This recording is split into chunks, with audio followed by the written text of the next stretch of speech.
perhaps the most memorable encounter I've had with anyone. We focus on business outcomes, how to communicate their brand across the omni-channel, and how to uncover new traffic channels that they're not currently leveraging, and how to find more efficiencies in what they're currently doing to drive the bottom line. Welcome to the Own Your Commerce podcast, where leading experts, brands, and innovators reveal strategies for e-commerce growth. I'm your host, Jay Myers, and this show is brought to you by Bold Commerce.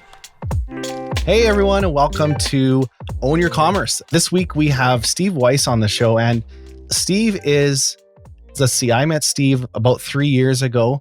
I think at the time, we were just talking before on air here, I think he had hired his 9th employee. He was just a hustler, just working hard to get something going. He's over 200 employees now.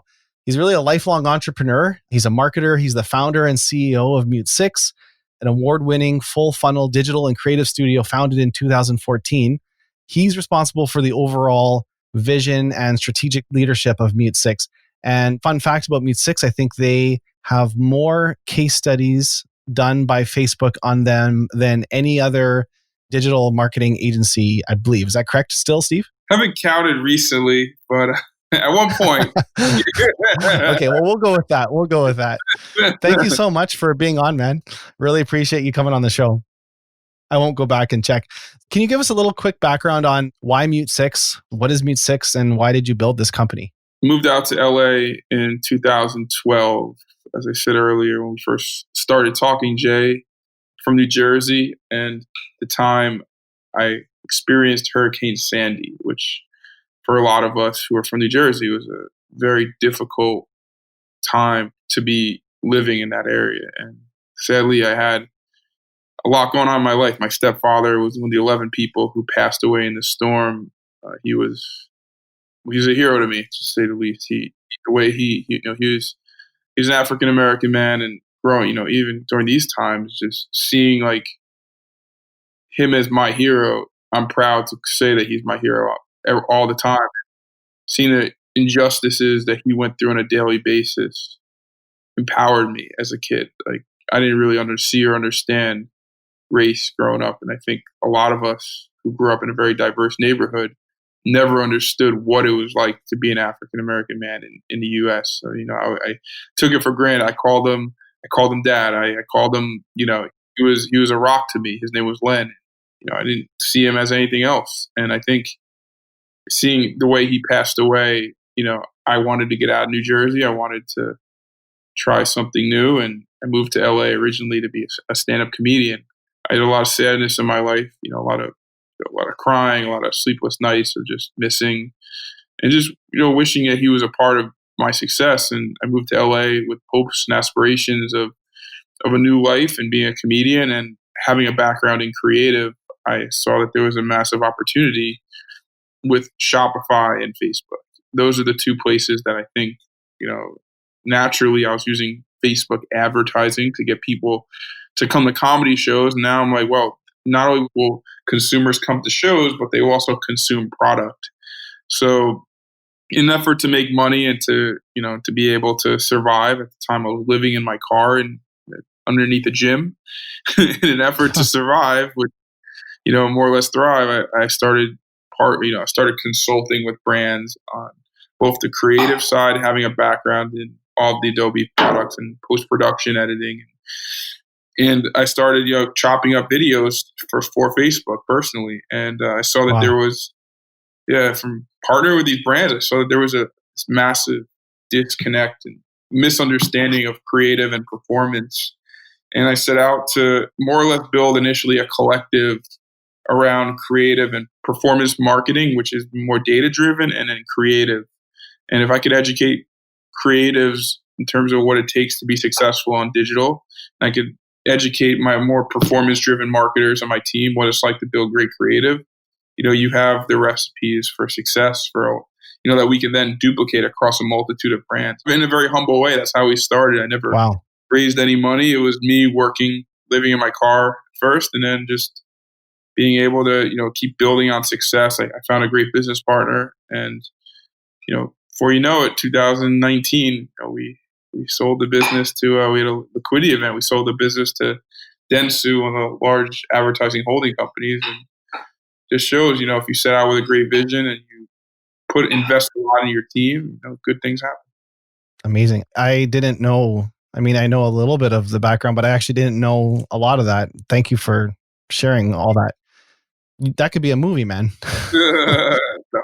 The why behind a business is really, I mean, it sounds like yours was crystal clear. You said you wish your dad be here to see it, but like, man, he's a part of it. Like, I don't think I would be going on a limb to say like MuteSix wouldn't be around if it wasn't for him in some way. Like everything happens, for a reason. I refer him back to him as my stepdad. As I called him Len. That was his name, and he got engaged to my mom 2 weeks before he passed away. So, the saddest part is that I was hoping to see them get married and hoping to be there on that day. And he was the only one who believed in me. I was more or less a bad kid who got in a lot of trouble. I was a little.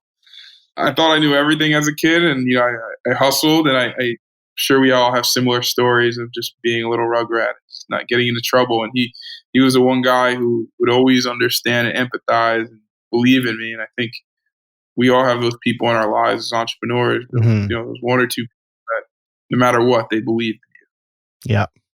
Well, that's awesome. So then it's been, well, I guess 5 years from start to the liquidity event. And I mean, we talked in 2017, you were at 9 employees, you're over 200 now. So what's it been like hiring 200 people in a few years and working with really like a lot of the biggest brands in commerce? Like you scroll through the logos on your website, like you're working with all the biggest brands. Yeah. I mean, as I reflect back on the journey, we didn't set out to hire 200 employees. And I don't look at 200 employees as employees. I look at them as family. Each person on our team plays an integral role in our success. Mm-hmm.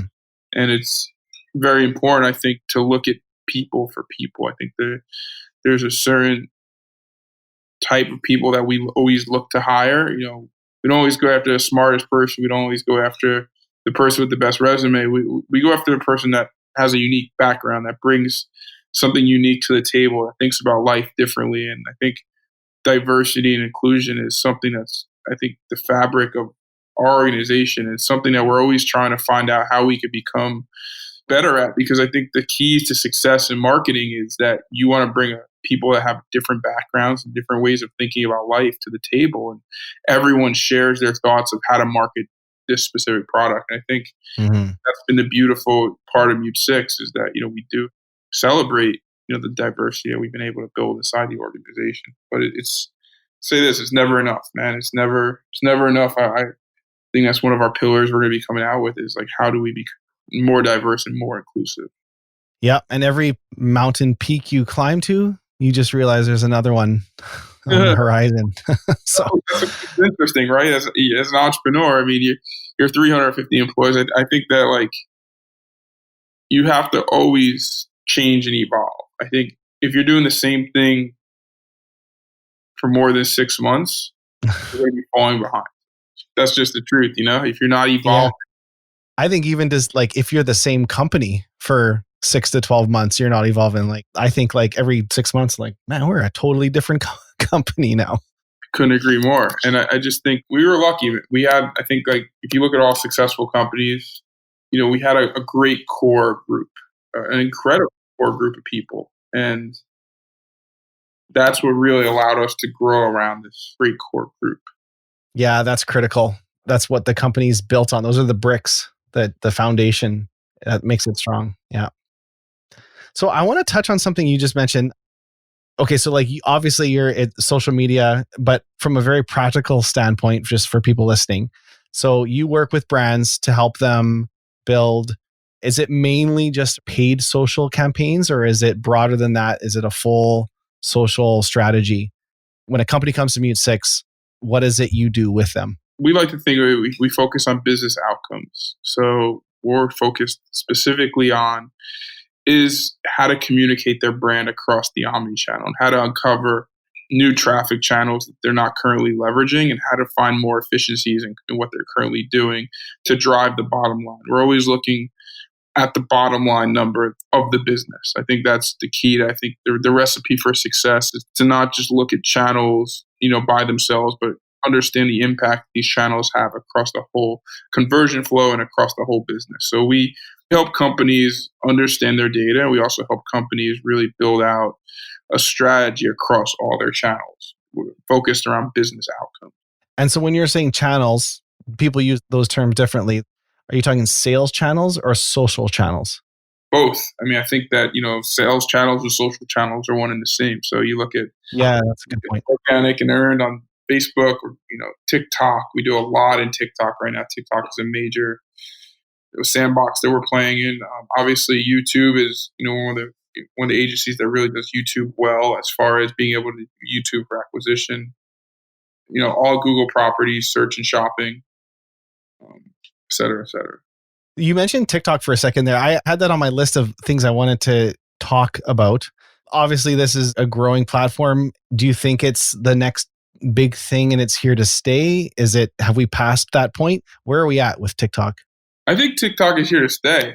I think that they have a moat when it comes to their product and they're going after a specific user. How are businesses using it? Or how do you suggest they use it? Right now, TikTok is mainly for, I would say, organic or earned media. I think that a lot of the companies that we partner with are focused on TikTok as a way to generate new customer acquisition for an audience Facebook isn't reaching. TikTok is a different type of consumer. They're focused on content. They love the platform, how easy it is to use. So I'd say that TikTok has a lot of potential. It's a good word to use. Is there paid advertising on TikTok yet? There is paid advertising on TikTok. Okay. And are brands leveraging that, or is it mostly just organic? Brands are definitely leveraging paid on TikTok. Someone mentioned the other day that the most success they're seeing with TikTok is they're taking their TikToks and they're turning them into YouTube ads, the ones that are the most popular. What do you think about that? TikTok is a creator's platform. We've had a lot of success with that as well, actually. It's funny you mentioned that. We've seen a significant amount of success in terms of turning TikToks into ads. And TikTok doesn't care what other platforms you post on? No, there's ways of exporting to TikTok and transferring to other platforms. I guess ultimately it's also good exposure for TikTok, right? So yeah, it's perfect exposure for TikTok. I think they just have a great product. I think that's why they're growing so fast. I'm a TikTok user, so I'd say that for me, like what I love about TikTok is just platform. It's kind of like how Facebook was 6-7 years ago. You have a huge amount of organic reach. You have a very unique way of creating content, adding filters, adding different types of music, adding, really playing around. I just think that for the younger demographic and even for like, old guys like me in my early to mid 30s, like it's easy for us to like navigate as well. So I think TikTok is not going anywhere anytime soon. I think they're only going to get better. They're staffing up a lot in their company. So we have a great partnership with them. And we're one of the only partners as well that is able to run ads from white label accounts on TikTok too. So, partnerships with influencers, if you want to run ads from their account, we're one of the few partners that has that ability. Oh, interesting.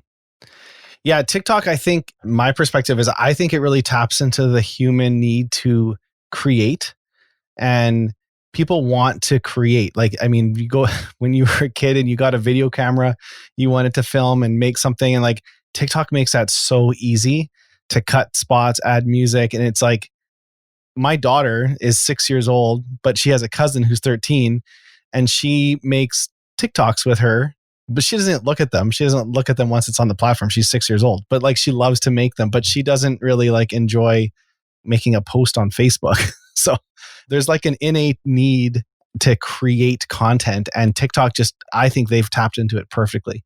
I love it. I think that it's easy to use. I think there's a segment of the population which just will never go back to Facebook. Sweet. On the topic of social, you got Google, Facebook, Instagram, Snap. When you look at a strategy for an e-commerce store, so someone listening right now, do you look at a cohesive strategy across all channels? Do you have different ones for each different platform?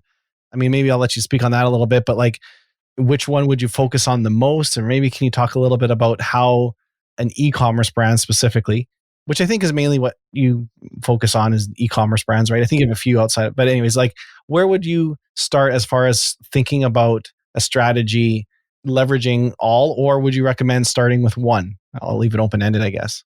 Obviously, we want to make Core Blue profitable, which is all Facebook's properties. I think that's the number one. It's the number one place that we're focused on because that's where that has the most volume. So for most companies that are launching an e-commerce product, making Core Blue and then Google work at scale. I mean, Facebook is the biggest platform for discovery, and discovery is 9/10 of the game. To get that first 100 or 1,000 customers. So we want to make Facebook and Instagram work at scale and at efficiency. And then obviously number two, because we're running Facebook, we're also getting a lot of people Googling that. So we also want to be running paid search, YouTube. We also want to be setting up reviews. Reviews are really, really big and really important. So we want to focus on partnership with a great reviews platform. And then on top of that, if they are selling omni-channel, they are selling marketplaces, we also want to make sure that they're set up and optimized properly in Amazon. So Amazon's a big conversion point for us, whether there was Seller Central or Vendor Central, making sure that they have correct images on their pages, making sure that the price matches to what we're doing on Shopify. So it really depends on the product. Most of our companies we partner with are e-commerce, but we're always trying to focus on the omni-channel and the key business metrics that drive business.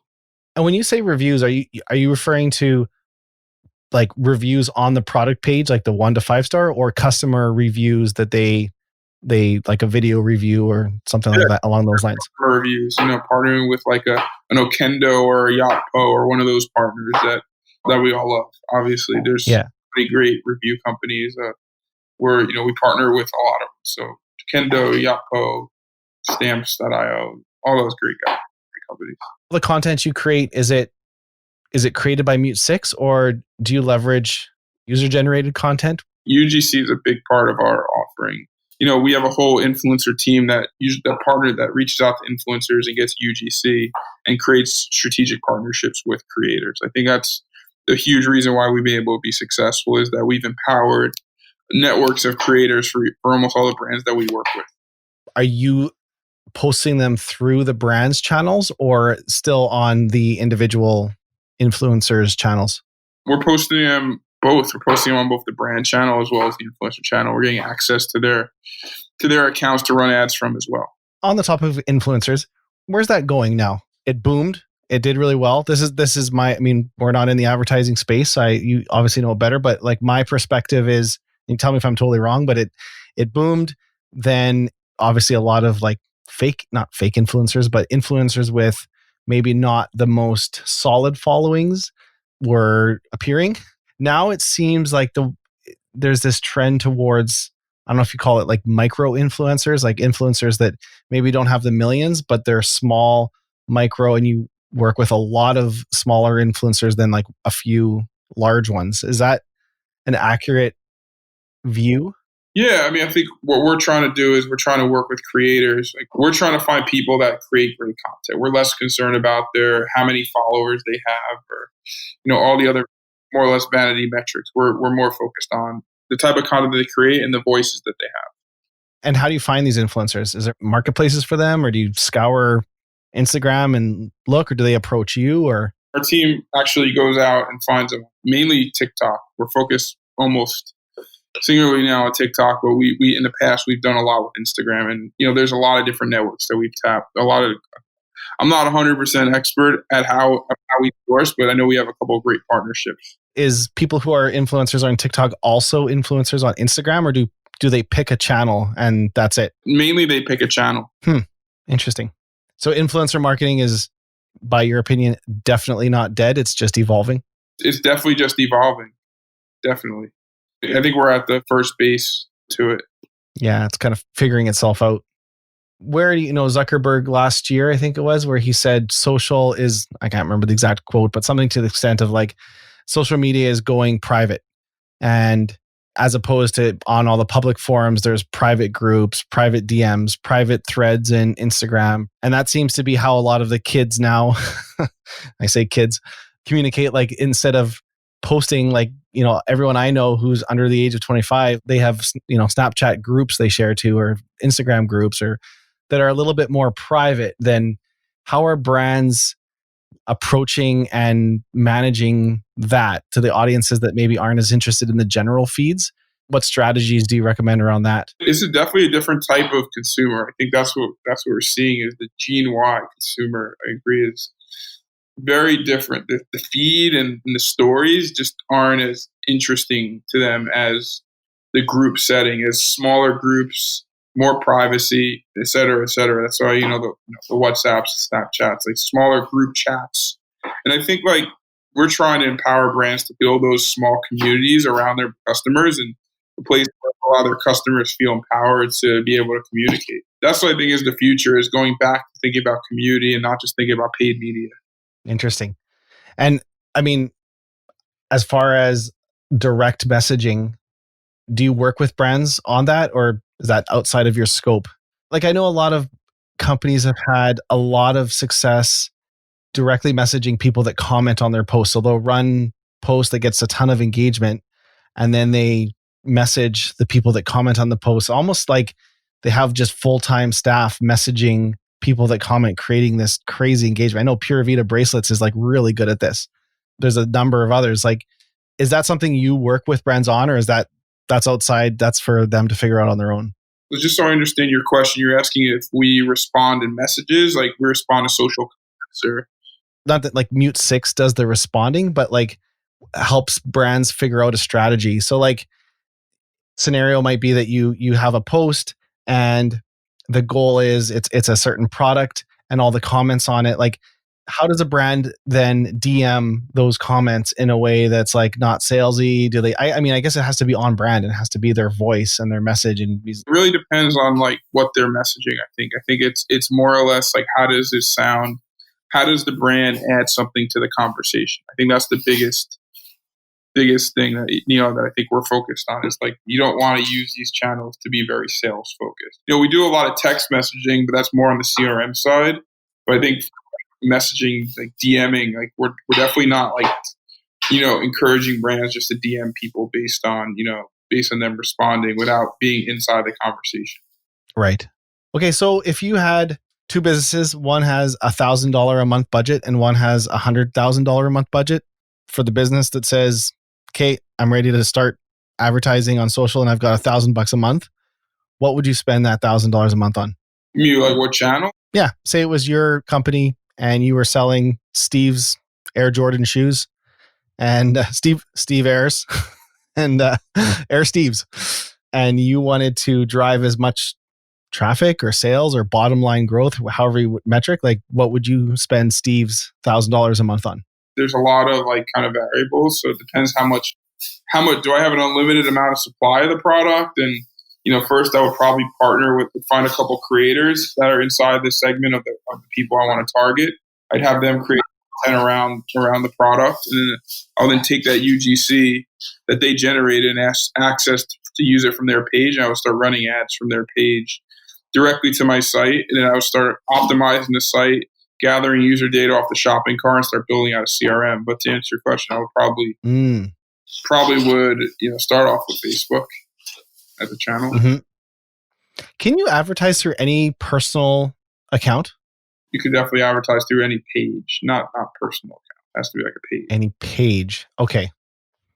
People that are creators, like they're doing this. Like this is their strategy. It's not like I love camping. I go camping all the time. I post about tents and someone in a tent company approaches me and said, "Hey Jay, can you create some content about our tent and can we advertise it on my personal Instagram or my personal Facebook page?"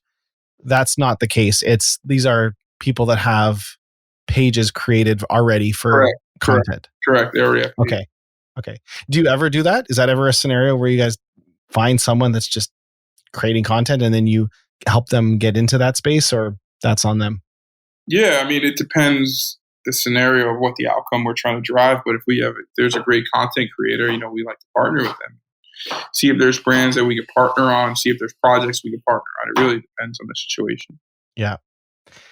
And then if you had $100,000 a month, would it change?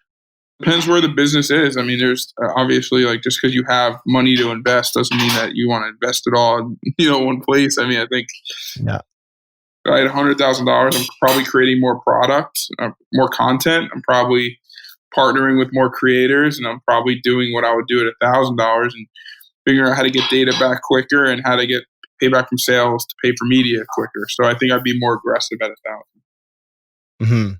Interesting. Cool. One of the things I wanted to ask you while I got you here before we run out of time, at the time we're recording this, there's all kinds of riots and things happening around the States, and with statements, obviously, I think this will probably air in a couple of weeks, but who knows where we'll be at that point. But while this is happening, and kind of a conversation going on, is what is the responsibility of brands on social media when it comes to whether it be political things happening or anything of that nature? What's your opinion on that, and how should they engage? I think they have to listen. I think the number one thing is I think the brands have to listen, and they have to be sensitive to people's views. They have to be sensitive to, obviously, currently, they have to be sensitive to what's going on in the press. I mean, the reality is that there was a horrific injustice that happened. George Floyd should still be alive. And I think customers want to hear from brands. They want to understand where brands stand, and will they allow this injustice to keep going, and what changes they make to what they're doing, how this has influenced positive change within these brands. I think that these brands, whether it's donating to specific foundations and charities, whether it's Black Lives Matter or others that really empower, African Americans in the workplace, whether it's making sacrifices or commitments to being more diverse or having diversity councils or doing different types of product offerings, raising money. People want action right now. I think there's definitely a large segment of people, including myself, that feel very strongly and are very angry at the situation that happened, I think, in Minnesota. And really, obviously now all 3 police officers, including the first guy, are arrested, but we all want to see social change. We all feel very strongly about it. So I think brands have to really speak up. I think if they're quiet and they're not tackling the issue, that they risk having people not know where they stand. And I think right now, at least, being quiet is a scary place to be. I agree. If you have a voice, I think you need to use it. And there's a lot of times where brands maybe don't want to say something because they don't want to offend anyone. They would rather stay neutral. There's no shortage of people who are neutral, and I think it's important that if you have a voice, to use it. So I'm glad you're on the same page. I got one more question here before we hit up our quick lightning round with you. Forward looking a little bit in e-commerce, in social media, what are some trends you see from your seat of the world of how you see e-commerce and how you see the world? What are some things happening that you think we're going to see more of? Consumers are getting smarter. They're really watching brands closer, and they're really figuring out how to work with and partner with brands that share their vision of the world. And from an expectations perspective, I think consumers, you can't false advertise to consumers now. I think consumers are too smart for that. So I think, number one, consumers are getting more and more intelligent. Number two, they have a lot of expectations on the social front for a lot of the brands they buy from, whether it's clean beauty, clean products, organic products, the expectation, or whether it's social impact. Like, consumers really want to understand where brands sit in a lot of these social movements. So I think that those two things. And then on the purchasing side, I think you can't just run an ad and expect people to buy your expensive product. You have to do more. You have to really make sure that you have reviews. I think reviews and user-generated content is more important than ever.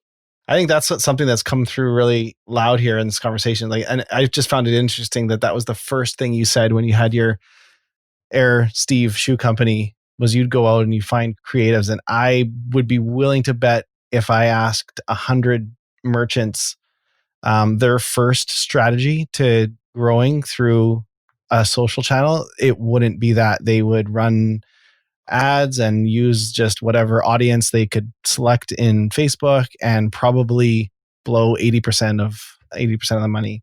So that's been a really interesting takeaway for me. Okay, I got a couple quick questions and then we'll sign off, but I always like to ask a few quick lightning round questions. I don't know if you prepared for these or not, but if you don't have an answer, just say pass. If you have an answer, quick, short, pick your brain here. Really quick, what is the biggest mistake in e-commerce you've ever made or you see others make? Buying customers that have no long-term affinity to the brand. I think that there's a lot of brands that we've worked with that aren't focused on a long-term LTV and just are focused on the first purchase and then completely forget about these consumers that have already bought, and they're kind of just churning out customer. So makes a lot of sense. What's your favorite thing about your job? Working with great people.